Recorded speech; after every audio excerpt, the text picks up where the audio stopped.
সাথে সাথে কর্মচারী পরিষদ তাদের উল্লেখযোগ্য ভূমিকা রয়েছে দীর্ঘ লড়াইতে। তাদের লড়াই এবং সর্বোপরি বিভিন্ন প্রফেশনাল লয়ারদেরকে দিয়ে এই লড়াইটা করা এটা একটা ছোটোখাটো বিষয় নয়।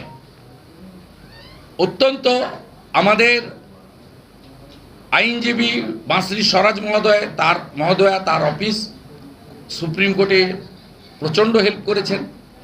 আমাদের কলকাতা হাইকোর্টের গুড্ডু সিং বলে একজন লয়ার, তিনি শতাধিকবার সুপ্রিম কোর্টে গেছেন এবং সর্বোপরি লাস্ট কয়েকটা হিয়ারিং তাতে mister Paramjit Singh Patiwala, PS Patiwala, supreme কোর্টের এমিনেন্ট লয়ার, যিনি কর্মচারী পরিষদের সওয়াল করেছিলেন, আপনারা লাইভ লতে দেখেছেন তিনি কিভাবে এই মামলার মোড় ঘুরিয়েছেন এবং তার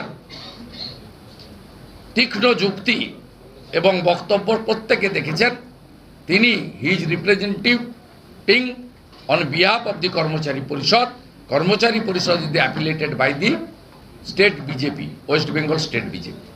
ন্যাচারালি এই লড়াইতে আমরা অত্যন্ত খুশি এবং আমরা যে কথা বাইরে সবসময় বলেছি আপনাদের সামনে, সভা সমিতিতে, মিছিল মিটিংয়ে, বিধানসভার অভ্যন্তরে, নানা আলোচনাতে, যে 2 লক্ষ কোটি টাকা ঋণ রেখে গেছিলেন বামেরা, এই মুখ্যমন্ত্রী 7 লক্ষ কোটি টাকা ঋণ করেছেন এবং তিনি কার্যত এই রাজ্যটাকে দেউলিয়া করে দিয়েছেন। আজকে উনার যে অত্যন্ত কস্টলি লয়ার মাননীয় মনু সিংভি, তিনি বলেছেন মহামান্য হুজুর 50% দিতে বলবেন না, কোমর ভেঙে যাবে। তার মানে খুব পরিষ্কার ফাইন্যান্সিয়াল যে ইনসলভেন্সি, দেউলিয়া আছে সরকারের, এটা established by the state government own. রাজ্য সরকার নিজেই আজকে বলে দিয়েছে যে আমরা অর্থনৈতিকভাবে দেউলিয়া। সেই কারণে 2,15,00,000 বেকার, সেই কারণে রাস্তাঘাট হয় না, সেই কারণে নতুন সেতু হয় না, সেই কারণে হসপিটালগুলো উন্নত হয় না, সেই কারণে লক্ষ লক্ষ রোগীকে প্রত্যেক মাসে পশ্চিমবঙ্গ ছেড়ে দক্ষিণ ভারতে যেতে হয়, সেই কারণে আজকে পশ্চিমবঙ্গে একটার পর একটা বিদ্যালয় প্রতিষ্ঠান, আমাদের হেরিটেজ বিল্ডিং সব ভেঙে পড়ে যাচ্ছে। স্বাভাবিকভাবে এটা আজকে এস্টাবলিশ করেছেন ওনারা নিজেরাই এবং আমরা আশাবাদী যে 25% ডিএ দেওয়ার মধ্য দিয়ে এই যে লড়াই, এই লড়াই আরও তীব্র হলো, স্বীকৃতি পেল। আমরা আশাবাদী আগামী লড়াইতেও অন্য লয়ারদের সাথে সাথে কর্মচারী পরিষদ, PS পাটিওয়ালা এবং আরও যাকে যাকে দরকার সাথে নিয়ে সর্বোচ্চ আইনি লড়াইতে তাদের সর্বোচ্চ শক্তি প্রয়োগ করে, যুক্তি তর্ক বিচার বিশ্লেষণ করে আমরা মহামান্য সুপ্রিম কোর্টের বিচারপতিদ্বয়ের কাছে আমাদের দাবি যা অনেকটাই পূরণ হলো, বাকিটাও আমরা আদায় করে দিতে পারবো। 100% কেন্দ্রীয় হারে মহার্ঘ ভাতা দেওয়া এবং এরিয়ার দেওয়া ইনক্লুডিং পেনশনার্স, এই লড়াই আমাদের জারি থাকবে। আমরা আজকে সেই কারণে আপনাদের মাধ্যমে এই লড়াইয়ের কথা রাজ্যের সর্বস্তরের মানুষকে জানালাম।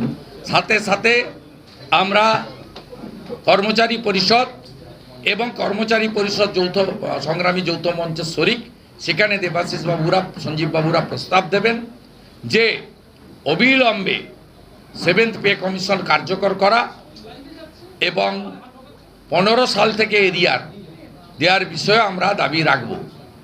সাথে সাথে সংগ্রামী যৌথ মঞ্চের যে 3টে দাবি আছে, যার শরিক কর্মচারী পরিষদ, 2টো দাবি নিয়ে আমাদের সম্পূর্ণ সমর্থন আছে আমি জানাতে চাই। একটা হলো কন্ট্রাকচুয়াল, ক্যাজুয়াল, পার্ট টাইমার ইত্যাদিদের তাদেরকে স্থায়ীকরণ সহ উপযুক্ত বেতন দিতে হবে। 4,000, 6,000, 7,000, 9,000 টাকায় সংসার চলে না, তাদেরকে উপযুক্ত পারিশ্রমিক দিতে হবে। অন্য রাজ্যে যদি আশাকর্মী 10,000 পায়, অন্য রাজ্যে যদি ICDS কর্মী 15,000 পায়, অন্য রাজ্যে যদি পার্ট টাইমাররা 40,000 টাকা পায়, অন্য রাজ্যে যদি কন্ট্রাকচুয়ালদেরকে রেগুলারাইজ করা হয় উড়িষ্যাতে, আসামে, তাহলে এই রাজ্যে কেন হবে না? এ দাবি আমাদের সমর্থন থাকলো। তৃতীয় দাবি, অবিলম্বে প্রায় 6 লক্ষের বেশি রাজ্য সরকারের ভ্যাকেন্সি ফাঁকা পড়ে আছে, অবিলম্বে এটা পূরণ করতে হবে। এ দাবির প্রতি আমাদের সমর্থন থাকলো। সাথে সাথে ওবিসি নিয়ে যে জট এরা তৈরি করেছেন, সেই ওবিসি জট নিরসনের দায়িত্ব রাজ্য সরকারকে নিয়ে অবৈধ ওবিসিদের বাদ দিয়ে অবিলম্বে আগামী 6 মাসের মধ্যে 6 লক্ষ যে ভ্যাকেন্সি ফাঁকা রয়েছে পূরণ করতে হবে।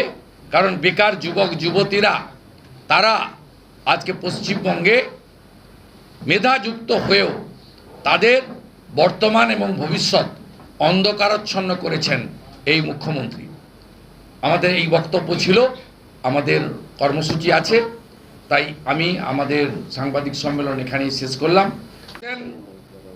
যে বেশি ঘেউ ঘেউ করবেন না।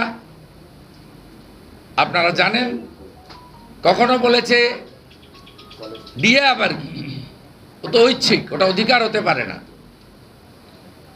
কখনো বলেছেন পঞ্চম অর্থ কমিশনের যে 19 সালে রিপোর্ট গ্রহণ এবং 20তে 1 জানুয়ারি থেকে কার্যকর হয়েছে, ভারতীয় জনতা পার্টি 2019-এ 18টা সিট জেতার জন্য। ভারতীয় জনতা পার্টিকে যদি পশ্চিমবঙ্গে সেদিন মানুষ 18টা সিট না জেতাতো, তাহলে কখনোই আমাকে দায়িত্ব দেওয়া হয়েছিল ক্যাবিনেটে 19 সালে। বলেছিল কর্মচারীরা ভোট দিল না কেন? আমি মুখ্যমন্ত্রীকে বলেছিলাম যে আপনি ডিএ দেননি বলে, আর 5th পে কমিশন করেননি বলে, 6th পে কমিশন করেননি বলে আপনার কর্মচারীরা আপনার সঙ্গে নেই। তখন তিনি অভিরূপ সরকারের নেতৃত্বে যে কমিটি হয়েছিল, বলেন অমিত দা আমাকে বারে বারে বলছে কমিটি তো রিপোর্ট জমা করেনি। আল্লাহ, কমিটি আমাকে বলেছে অভিরূপ সরকার মহোদয় রিপোর্ট রেডি আছে, অর্থ থেকে বলা হয়েছে জমা দিতে না, কারণ অর্থে টাকা নেই। তারপরে অভিরূপ সরকারকে ডাকা হয়, তিনি বলেন আমার রিপোর্ট রেডি আছে। ডক্টর অমিত মিত্র বলেছেন রিপোর্ট জমা করতে না, কারণ আমাদের টাকা নেই। যাই হোক, ভারতীয় জনতা পার্টিরও সেদিন ক্রেডিট, পশ্চিমবাংলার জনগণের ক্রেডিট। তারা যদি সেদিন ভারতীয় জনতা পার্টিকে 18টা সিট না জেতাতেন, তাহলে পে কমিশন কার্যকর হতো না এবং 1 জানুয়ারি 2020 থেকে এই পে কমিশন কার্যকর। এখন তো 7th পে কমিশন কার্যকর হয়ে গেছে, কেন্দ্রীয় সরকার তো 8th পে কমিশনের কমিটি বানিয়ে দিয়েছে। আমরা অনেক পিছিয়ে আছি। আমাদের প্রথম দিন থেকে দাবি ছিল যে ডিয়ারনেস অ্যালাউন্স কর্মচারী এবং পেনশনার্সদের অধিকার। আর মুখ্যমন্ত্রী বারে বারে সভা সমিতি, বিধানসভার ফ্লোর, সাংবাদিক সম্মেলন, প্রশাসনিক মিটিংয়ে বলেছেন এটা অধিকার নয়, এটা ঐচ্ছিক, আমার যেদিন টাকা হবে আমি দেব। কর্মচারী পরিষদ, সর্বোপরি বৃহত্তর মঞ্চ সংগ্রামী যৌথ মঞ্চ লাগাতার আন্দোলন করেছেন। আমরা সেই আন্দোলনে রাজনৈতিক সীমাবদ্ধতাকে ফেলে রেখে, আমরা বামেদের মতো নই, সেটিং অপোজিশন নই। আমরা বারে বারে যেখানে গেছি, কখনো আমি বক্তব্য রাখছি, সুজন চক্রবর্তীরা, যদিও তারা এখন সংগ্রামী যৌথ মঞ্চে নেই বলে আমি শুনেছি, নিচে দাঁড়িয়ে আমি নামার পরে উঠেছেন। কখনো হাজরা মোড়ে দেখেছি কংগ্রেসের কোনো নেতা বক্তৃতা করছেন সংগ্রামী যৌথ মঞ্চে, আমরা অপেক্ষা করেছি। কংগ্রেসের সেই নেতা বক্তব্য থেকে নেমে যাওয়ার পরে আমরা উঠে সাপোর্ট দিয়েছি। কিন্তু আমরা আমাদের যে রাজনৈতিক লড়াই অল ইন্ডিয়া পরিপ্রেক্ষিতে বা অন্য রাজ্যে, তার সঙ্গে কর্মচারীদের এই আন্দোলনে আমরা যে দাবির সঙ্গে কখনোই রাজনৈতিক সংকীর্ণতা বা সীমাবদ্ধতা দেখাইনি। এবং আমাদের কর্মচারী পরিষদকে আমাদের রাজ্যের সমস্ত প্রথম সারির নেতারা, রাজ্য কমিটি থেকে পুরো একদম কমপ্লিট গ্রিন সিগন্যাল দেওয়া হয়েছে। বলা হয়েছিল যে আপনারা এই লড়াইতে, অধিকার আদায়ের লড়াইতে আপনারা লড়াই করুন, কোনো রাজনৈতিক স্বার্থ আমাদের নেই। স্বাভাবিকভাবে সংগ্রামী যৌথ মঞ্চের অনেকগুলি কর্মসূচিতে আমরা থেকেছি।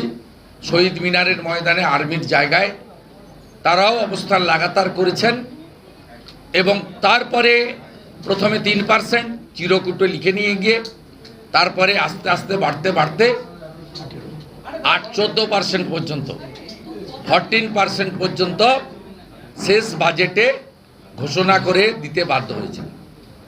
আমরা দুটো কারণে আজকে অত্যন্ত খুশি। মুখ্যমন্ত্রী ডিএকে ঐচ্ছিক বলেছিলেন, ডিএ অধিকার হতে পারে না বলেছিলেন। ভারতবর্ষের সর্বোচ্চ আদালত হায়ার জুডিশিয়ারি সুপ্রিম কোর্ট বলে দিয়েছেন ডিএ কর্মচারীদের ন্যায্য অধিকার। এই মুখ্যমন্ত্রীর নৈতিকতা নিয়ে আমরা আগেই জানি। তাহলে আমার কাছে হেরে তিনি মুখ্যমন্ত্রী হতেন না, তিনি দল চালাতেন, পরামর্শদাতা হিসেবে থাকতেন। এই মুখ্যমন্ত্রীর দোকান কাটা সবাই জানে, অতএব না স্বাভাবিকভাবে এর কোনো নৈতিকতা নেই। তাই আজকে সুপ্রিম কোর্ট সবচেয়ে এই মুখ্যমন্ত্রীকে আইনি পথে আজকে শিক্ষা দিয়েছেন যে আপনি এতদিন ঘেউ ঘেউ থেকে শুরু করে যে কথাগুলো বলেছেন ডিএ সংক্রান্ত আমরা অনুমোদন করি না, এটা বেআইনি কথা। এই কথার সঙ্গে ভারতবর্ষের সুপ্রিম কোর্ট একমত নয়। এটা একটা বড় জয়। কত পার্সেন্টেজ দিয়েছেন, পরে কত পার্সেন্টেজ পাবো, ক্যালকুলেশন তো আলাদা, কিন্তু প্রথম হচ্ছে কর্মচারীদের ডিএ অধিকার আজকে সুপ্রিম কোর্ট সিলমোহর দিয়েছে। এটা আমাদের কাছে বড় জয়।